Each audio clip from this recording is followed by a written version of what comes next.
¿Hay alguna diferencia entre la víctima de un adolescente a la víctima de un adulto?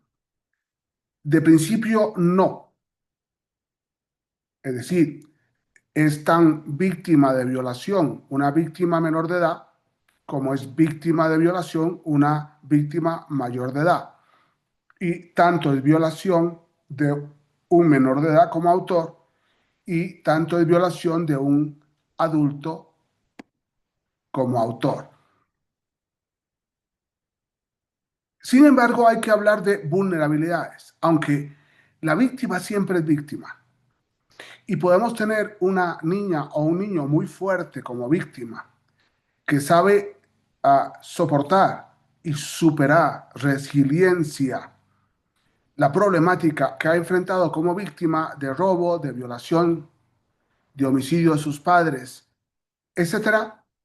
Es muy posible que podamos encontrar adultos que son mucho más vulnerables por muchas razones como víctimas y por tanto entonces tengan que enfrentar el conflicto de la víctima ante el proceso, ante el delito y ante el proceso.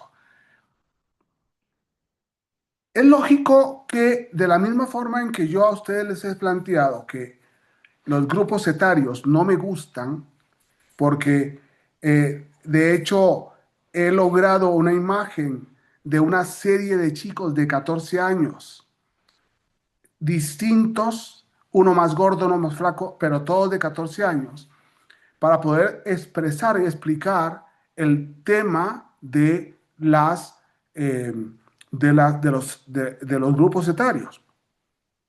Y podríamos hablar de grupos etarios en materia de víctimas, entonces no, tendríamos que hablar de el tipo de delito y la afectación, el tipo de edad y la afectación, el tipo de afectación cuando la víctima es además víctima social, víctima de pobreza, víctima de racismo, víctima de todo. Entonces, lógicamente que la victimología en materia de delincuencia juvenil exige unas variables distintas que hay que estudiarlas con otro enfoque distinto. No tanto por edades, porque las edades no predeterminan la víctima y el ofendido, sino más bien por el hecho, acción, reacción y lógicamente las relaciones que había entre o hay entre la víctima y el imputado.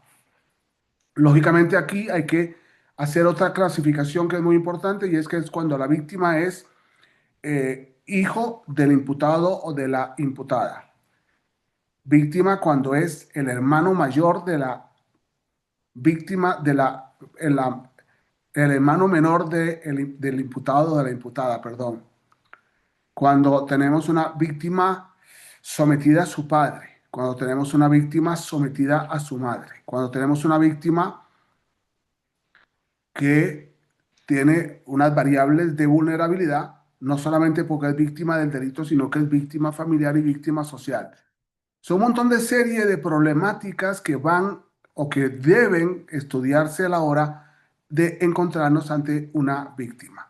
Por eso es muy importante entender en justicia para adolescentes que aunque hay un delito típico, aunque hay una víctima típica, aunque hay autor o delincuente típico, lo más importante es ir viendo el caso concreto.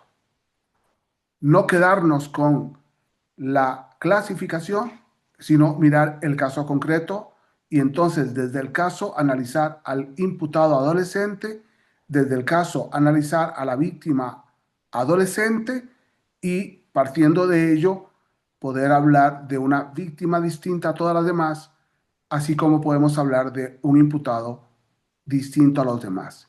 Y termino que por eso hemos hablado de conducta y por eso hemos hablado de pragmática penal, porque yo estoy totalmente en contra de que haya una dogmática penal para definir la conducta del imputado adolescente. Muchas gracias.